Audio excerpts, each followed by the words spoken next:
We are so excited to talk about this really historic moment with you all.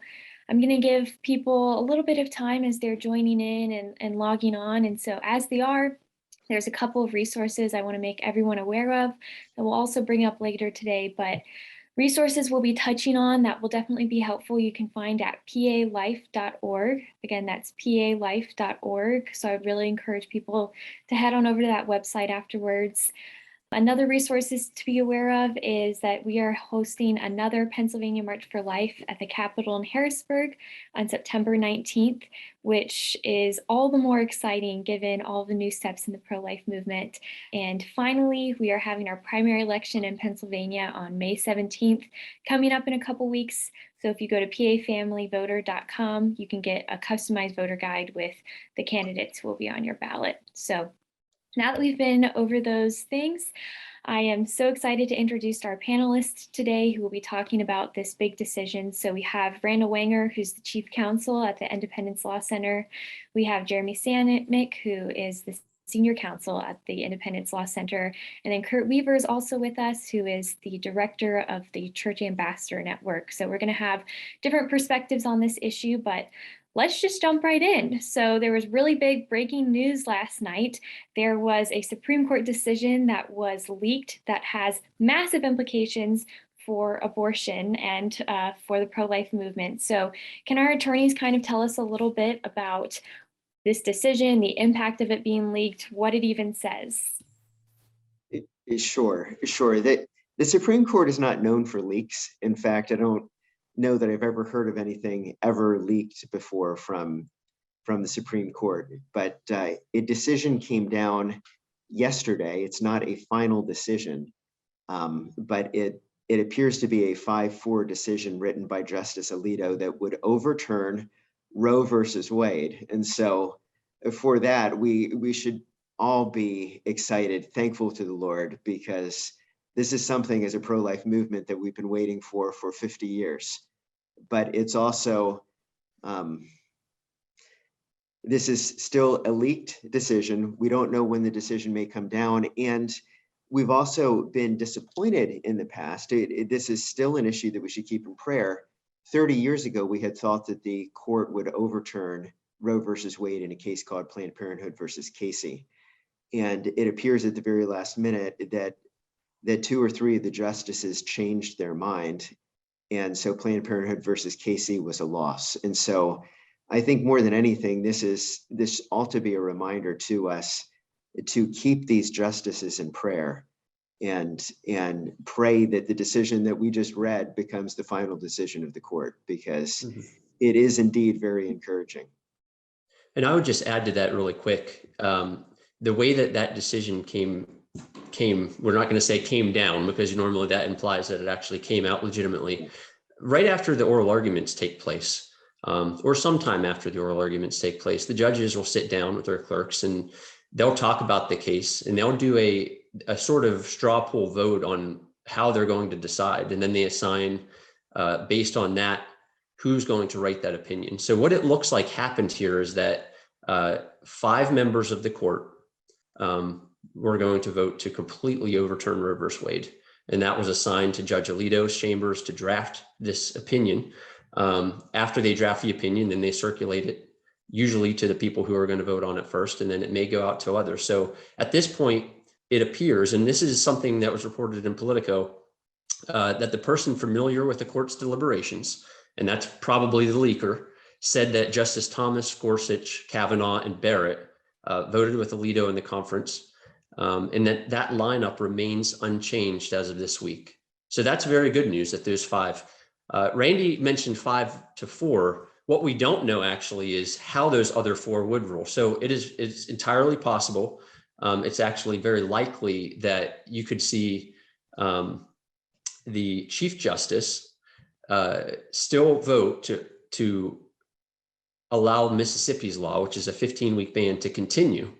And then 3 of the remaining liberal judges might say, no, we disagree and we think it should be unconstitutional, or they might vote to keep Roe in place.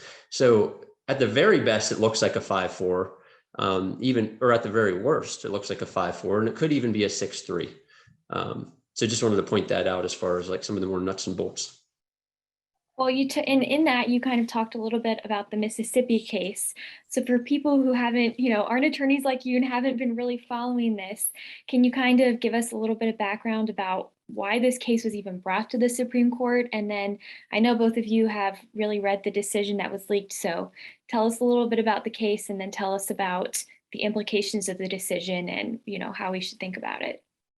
Hey, sure. So Mississippi, state of Mississippi passed a law prohibiting abortion in most circumstances past 15 weeks. And what was really notable about that law is the Supreme Court has made clear time and time again that states can't limit abortion before viability, and viability is somewhere between maybe 21 to 24 weeks. So for Mississippi to be going all the way back to 15 weeks meant that they were trying to test the edges of this and see how far they could go. And what was really surprising then about the litigation was not that the state of Mississippi lost at the Court of Appeals. They lost at the Fifth Circuit Court of Appeals. What was surprising is that the Supreme Court took this. So the fact that the Supreme Court took this was telegraphing that the Supreme Court was planning to overturn the Court of Appeals and uphold that Mississippi law. And honestly, my thought at first was, yeah, the court usually does things in baby steps. And so they'll probably just uphold Mississippi's law, but they're not going to address Roe as a whole. They'll just say, yeah, viability was the wrong standard. Abortion isn't going to be substantially limited by having a 15-week rule. After hearing oral arguments, however, I thought, I think they may overturn Roe because they can't come up with a reason for where the next line is going to be. And they probably don't want to be tearing off the Band-Aid 15 different times. Like, yeah, we'll uphold 15 weeks. Now we'll uphold 12, we'll uphold 10, we'll uphold 6. They probably want to do it all at once because it's painful to deal with controversy, right? And so, and again, in terms of a prayer for this issue, I would really encourage people to be praying for the justices at the court, because if they were worried before about pressure and attention, they're certainly feeling a lot of that today. And the one thing to add about Mississippi's 15-week bill is this. You'll hear people say that that's extreme when the opposite is true. If you look at progressive Europe, 47 out of 50 countries in progressive Europe have abortion laws that prohibit abortion before 15 weeks. The majority, it's usually at 12 is sort of where most of them land. And so in America, in the United States of America, and even in Pennsylvania, where our limits are 24, we have some of the most extreme abortion laws in the country, allowing late-term abortions on preborn human beings. It puts us in line with countries like North Korea and China. That's how extreme our abortion laws are compared to the rest of the world. And so what Mississippi did, drawing the line at 15 weeks, is still a late-term abortion. That's still an abortion where people have complete, almost fully formed, functioning bodies, not capable of living outside the womb yet. Give them 6 more weeks and they're ready to, and they're able to live outside the womb based on today's technology. But that 15-week limit is not extreme. It's actually extremely extreme. The alternative is what we have in things in Pennsylvania right now. And in some states, going all the way to 40 weeks. Our federal Congress and Senate just tried to pass a law that would require every state to have abortion all the way up to 40 weeks. That's extreme, not what Mississippi did. So it sounds like what we're hearing here as well is that the court, and this is something Randall kind of hit on, is that the court could have said, okay, we can push it back to just 15 weeks and we can't go any lower than that or any fewer weeks than that. But that doesn't look like the decision that was leaked. So what can you kind of walk us through some highlights from the decision that was leaked and what we're looking at right now? Yes, well, it's a complete overturning of Roe with everything that Roe and there was another case after Roe when we thought Roe was going to be overturned in 1992, Planned Parenthood versus Casey. It was a case dealing with Pennsylvania's abortion law that went up to the US Supreme Court. It does everything that those cases didn't do. It's not only overturning the court's abortion precedent and saying there's nothing in the United States Constitution giving a right to abortion, but it's dealing with the issues fairly, both from a philosophical standpoint and from an historical standpoint. And so I appreciate the way that Alito opened up his opinion. And I'm just going to read 2 sentences here because I think it's important to recognize what both sides think about what's going on, because it's such an important issue. Because if you view the world one way, it's going to be, it's going either way, it's going to be extremely important. So he says, some believe fervently that a human person comes into being at conception and that abortion ends an innocent life. Others feel just as strongly that any regulation of abortion invades a woman's right to control her own body and prevents women from achieving full equality. And he spends the rest of the opinion then really talking about what the role of the court is and precedent in the Constitution, that the role of the court is to interpret a law and to interpret the Constitution itself, not to decide for themselves what they think the law ought to be, or to decide what they think would create a consensus, which I think is what the justices absurdly in Roe and Casey thought they were doing. They thought they were taking this issue off the table, but they weren't. They were tone deaf to the real issues going on. If you believe, like we do, that what's at stake is a human being that's being murdered through abortion, it's something that needs to stop. And he points out so refreshingly that abortion is not a right that you can find anywhere in the Constitution. It's not an enumerated right. And there's been so many ways that people have been trying to place this right in the Constitution, where, maybe it's in the First Amendment, maybe it's in the 14th, maybe it's in the Fifth Amendment, maybe it's in the Fourth.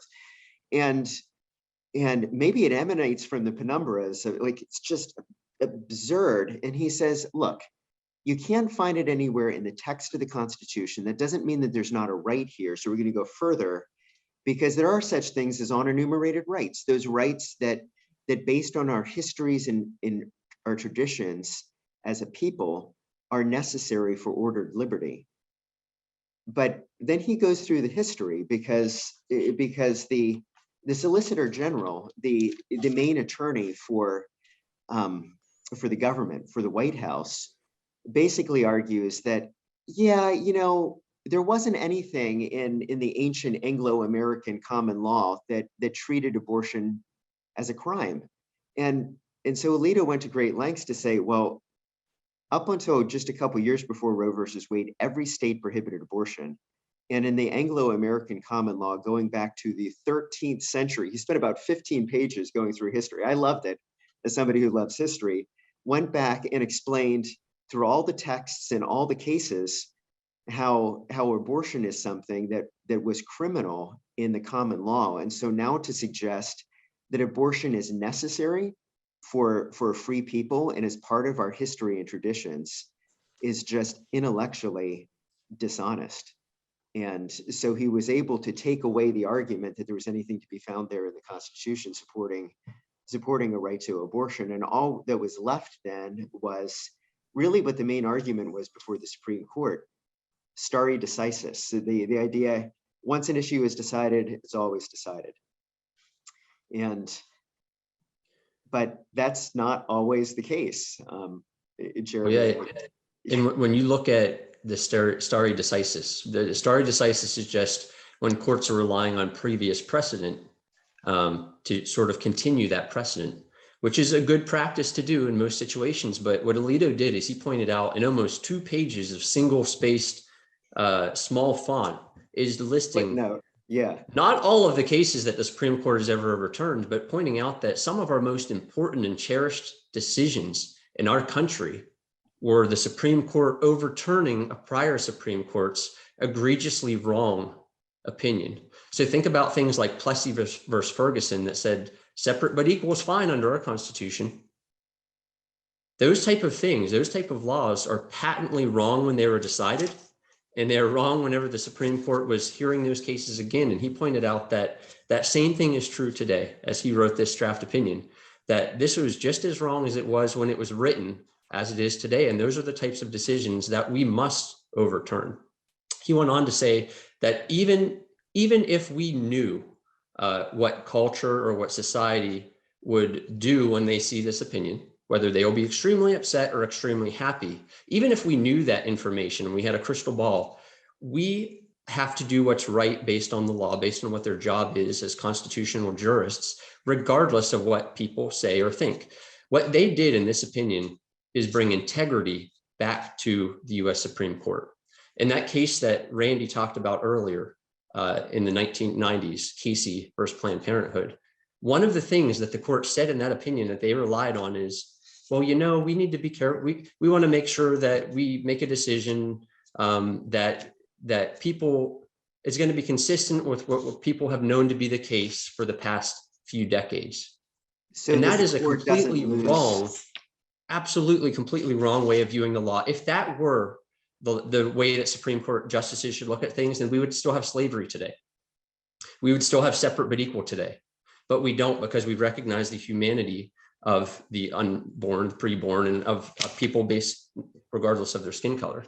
And so in addition, he also pointed out how even people from a very liberal persuasion, so like Professor Lawrence Tribe, a very left-wing progressive law professor, and people like Justice Ginsburg have pointed out in the past how badly reasoned Roe versus Wade was. And so utilizing those things and showing that, you know, this precedent and the opinion that Roe versus Wade had put is exceptionally weak. It had damaging consequences for the country, certainly for preborn human beings, and certainly for the way that the Supreme Court has had to operate and has been operating since that time. And so if you look at this leak is a bad thing. It's a bad thing to have somebody in the court in that confidential position leak this, but it's so much worse. It's even worse for the integrity and for the integrity of our court system and the way that laws are passed and interpreted to allow Roe versus Wade to stand. So people get very confused about what overturning Roe versus Wade would mean. And I've heard oftentimes people thinking, oh, if Roe versus Wade is overturned, that means abortion is suddenly illegal in the United States. Unfortunately, that's not the case. We still have our work cut out for us, but the court is now reviewing these cases differently so that they're not just automatically saying that a law is unconstitutional because there's an abortion right that needs to be upheld. Instead, for the attorneys who are listening, very refreshingly to us, they were saying, okay, we're going to apply rational basis scrutiny. And what's the government's interest? The government's interest is in stopping the barbarism that's occurring by killing the unborn through the dilation and extraction. And the court said, yeah, that is rationally related to the interest they've asserted, and so the law is to be upheld. And so what that means is that states now have the ability to pass laws like Mississippi's, or even the ability to pass laws that would altogether prohibit abortion. But states actually have to do that. So we've had in 20 some states, they either have what's called trigger laws, where abortion is going to be prohibited after Roe versus Wade's overturned. So when that happens, abortion will be banned, or they still had their old laws on the books, the pre-Roe versus Wade laws. So 20 some states. Pennsylvania is not one of them. So nothing is going to initially change in Pennsylvania. Abortion will still be legal through 24 weeks. And so your initial response will be, okay, we need to get ready and change the law in Pennsylvania. And that would be a really good intuition, but there is something that we need to make happen first in Pennsylvania, because guess what? Like nothing is ever easy. So the Pennsylvania Supreme Court right now is looking they have a case right before them right now where the abortion industry has sued the state, asking for the Supreme Court to find a right to abortion in Pennsylvania's constitution. So asking it to commit the same error that the US Supreme Court committed 50 years ago. And Jeremy, I don't know if you have any comments on that before we move on to the solution. Yeah, and that same error is not just, it's worse than what Roe versus Wade originally did, because it pushes it to all 40 weeks of pregnancy, all the way up until birth. And to top it off, it would require taxpayer funding of the abortions, which even Roe versus Wade didn't do. And even the federal court decisions since that time have never gone so far as to require constitutionally taxpayers to pay for abortions. So what the abortion industry is asking for in Pennsylvania before a 5-2 liberal majority on the PA Supreme Court is something that is far, far worse than even Roe versus Wade was. And so that case is currently pending before the PA Supreme Court, and oral arguments haven't happened yet. So we need to have an ability to stop that PA Supreme Court from going outside of the bounds of what they're constitutionally allowed to do as judges. But there really is only one way to do that. Well, before we get into that, I think it's important, before we talk about a solution, just people listening and hearing that we have a radical abortion industry who is trying to circumvent the legislature and have 7 people unilaterally decide this really outrageous abortion decision. For people listening, they might be thinking like, surely that wouldn't actually pass muster or happen. But can you talk a little bit about how it's actually happened in other states and how this is really a serious threat that we need to pay attention to as we're rejoicing and being excited about what's happening federally? There is something very serious happening here that's happened in other states. Can you talk a little bit about that? Yeah, there's a pattern. The abortion industry has sued states where they realize they can't get what they want through the democratic process. But if they see that there is a liberal Supreme Court, a liberal high court in their particular state, but a pro-life legislature, rather than trying to get what they want through the legislature, they'll go to the courts. And we've seen that happen in about a dozen other states, where the high courts of those states have declared a right to abortion in their own state constitution, not Roe versus Wade, but a right that will outlast Roe versus Wade. If Roe versus Wade is overturned, the state constitution still protects a right to abortion, and worse, some of these have gone even further and require taxpayer funding of abortion or taking away waiting periods or other things. So what the abortion industry is asking here in Pennsylvania, well, it's plausible, particularly considering the Supreme Court that we have right now. There's a 5-2 Democratic majority on this Supreme Court, and based on other things this Supreme Court has done over the past few years, I would expect this court to find a right to abortion. So given that current issue, and given that we have a governor who's been very outspoken about his support for abortion, he's even been a clinic escort for Planned Parenthood, not shy about that. What can we do? What's our next steps moving forward? The next steps is for Pennsylvania to pass a constitutional amendment that would block Supreme Court justices who believe that they should be the arbiters of what abortion law is. Ultimately, and prevent them from doing that, and making sure that the separation of powers is preserved. And so what the process for a constitutional amendment in Pennsylvania is the House and Senate has to pass the same amendment language in 2 consecutive sessions. Once it's passed in 2 consecutive sessions, then it goes on to the ballot for the people to be able to vote on that constitutional amendment language. The governor is not involved. The governor does not have the ability to veto that proposed amendment. And so in Pennsylvania, we've already had a Pennsylvania amendment that would prevent the Supreme Court from inserting themselves and dictating for everybody else what abortion law is. It's already passed the Senate committee, so it's working its way through this session. in 2022, and then next session 2023. And after it passes in 2023, it would go to a ballot. Probably fall of 2023 is a legitimate possibility that you, the people, can see that on a ballot and be able to protect life here in Pennsylvania. So just to clarify, this amendment does not need the governor's signature once people have voted on it, correct? Right. It doesn't need the governor's signature. And essentially what it does is says that there is no right to abortion in the Pennsylvania Constitution, which is actually reiterating a previous case from the 1980s where the PA Supreme Court at that time said there's no right to abortion in the PA Constitution. And it would specifically amend the Constitution to say there's no right to taxpayer funding of abortion, because that is something that the abortion industry who brought this lawsuit is asking that PA Supreme Court to do, which is to require taxpayers to pay for elective abortions. So what can people do who are hearing this and they're concerned and they're excited that there's a solution? What can they do to spread the word about the Life Amendment, or talk to their legislators? What would you recommend for people?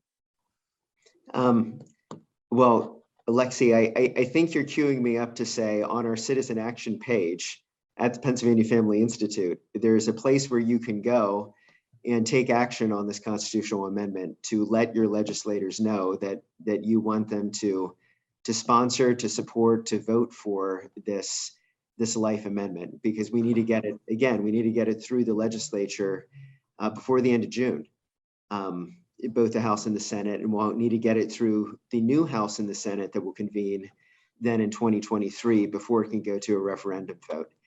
And we're going to need to get the word out after we pass it this session. And we're really going to have to, as a pro-life movement, really be pushing this as a solution to the problem, because if we don't, it's going to be hard to make good on this potential that we have right now of protecting unborn life. For 50 years, we've been shackled in terms of what we could do by Roe versus Wade, and it looks like we're going to be entering a new era. Let's not wait too long to be able to act on that promise of protecting the unborn. Yes, thank you for sharing that. And for those who are interested in visiting our website, it only takes a couple minutes to contact your legislature. So if you go, or any of your representatives or senators, so if you go to pafamily.org/protectunbornlife, that's pafamily.org/protectunbornlife, you can take action. So that's kind of the next steps for us here in Pennsylvania legislatively. If our attorneys don't have anything to add, I'm going to hand it over to Kurt Weaver of our Church Ambassador Network to talk more about steps that the church can take or the grassroots movement can take moving forward. Well, great. Thank you so much, Lexi and Randall and Jeremy. Appreciate all your expertise. Right now, I'm coming to you live from Hamburg, Pennsylvania. In fact, I'm in the parking lot of a church up here who's very, very much pro-life and wanting to do all they can to make a difference in this world. One of the things that I'm so excited about with what's happening currently and what's to come is that we have a wonderful opportunity to continue to pray. We must pray, pray, pray. We must pray in our churches. We must pray in our homes. We must pray with our children. We must be bringing the sanctity of life into our prayer meetings. There, like Randy said earlier, there is a lot of work to do here in this state. And we're grateful that we get a chance to stand up for life and continue to stand up for life here in this state. And so it's something that we must do. Prayer is not some throwaway thing. We must pray. I would also add that we also have to be active as well.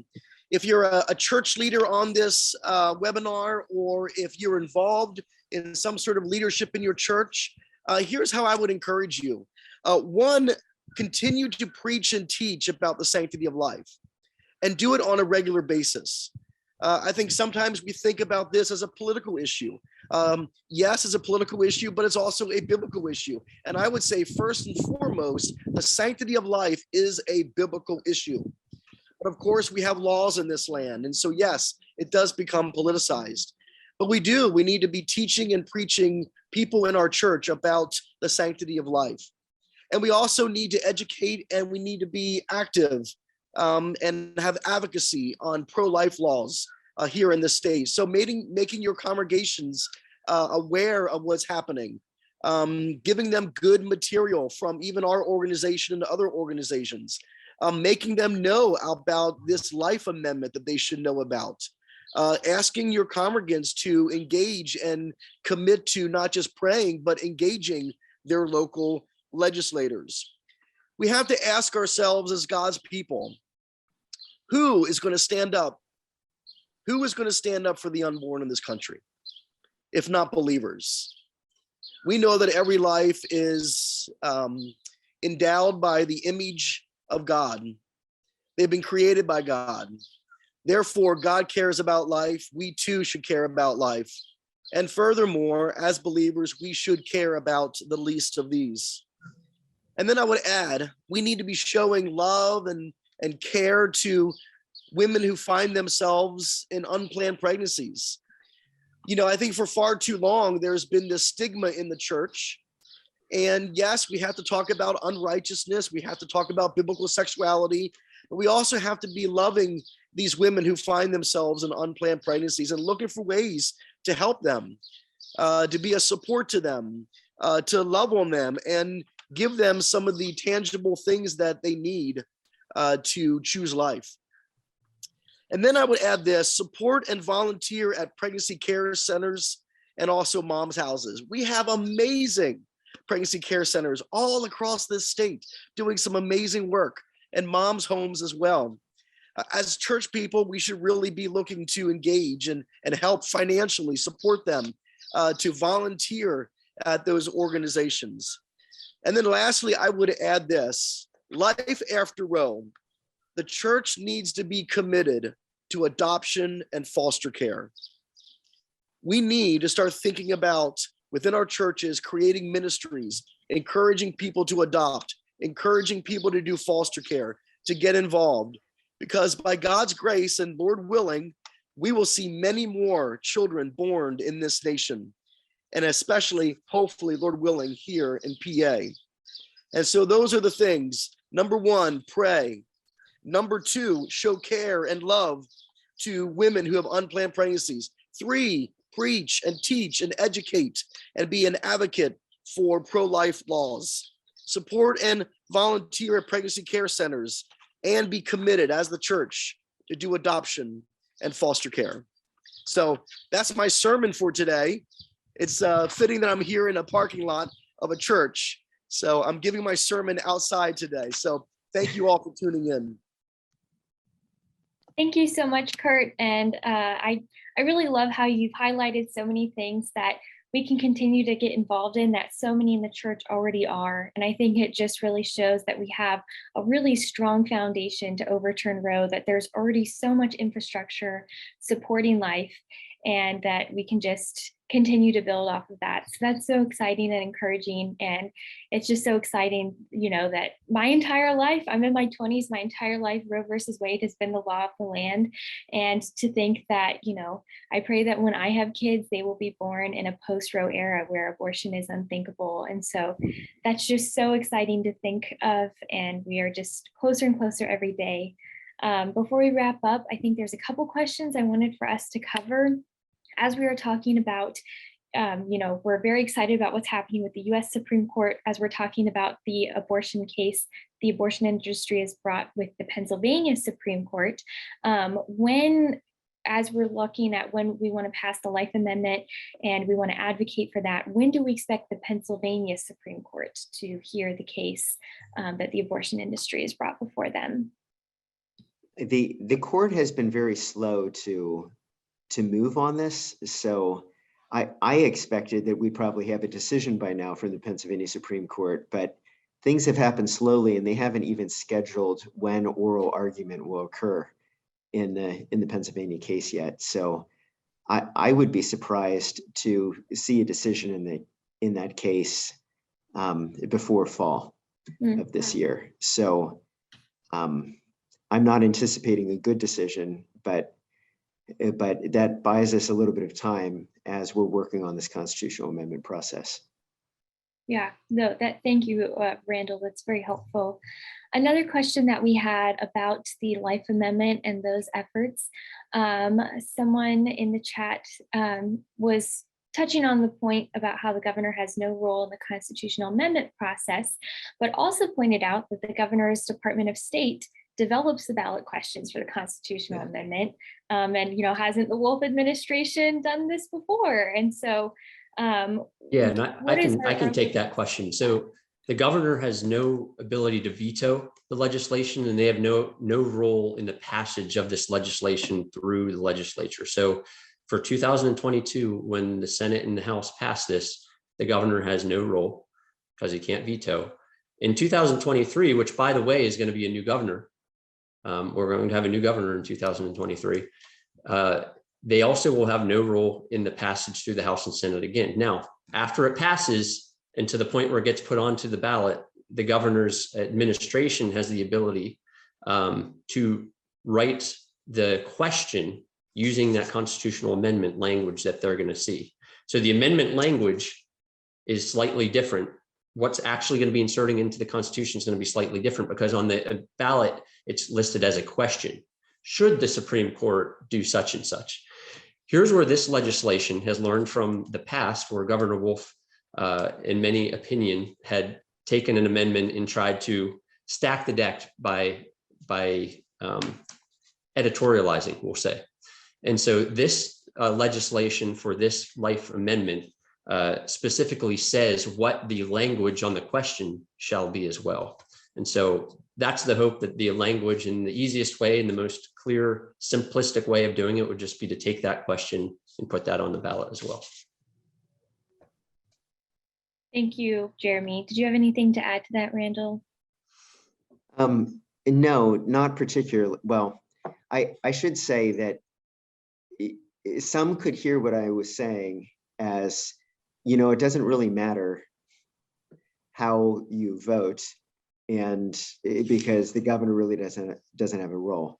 There are things that a governor can do to make things easier or harder, and so it ultimately, the choices that we make in terms of who our elected leaders are going to be does make a difference. And even on the federal level, as we consider a 5-4 decision coming out of the US Supreme Court, potentially, 3 of those 5 members were put on the court during the last administration. So there really is a difference when you're electing people who care about these issues and people who don't. So I get the tenor of the question, and yet as Jeremy said, there are things that we are doing to try to limit the negative impact if we have a governor who is trying to pull out all the stops to get in the way of this.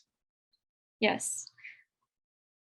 And I think this is all the more fitting, talking about why it matters who we elect, given that our primaries are just in a couple weeks. So I think, though, at the end of the day, this has been a really encouraging and exciting discussion to have, that we, you know, that this decision looks like it could be happening, and we'll be praying for courage for the justices and safety for them, that it's the best case scenario of the kind of decision that we expected, and that even though there is a very serious situation in Pennsylvania, that we do have a solution for it moving forward, that we already have great pro-life leaders in the state Senate and the state House who are making sure that we can continue to make more pro-life protections than we ever have before.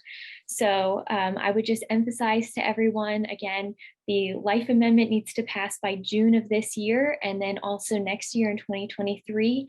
And we're hoping that it will be on your ballot for you to vote in on 2023.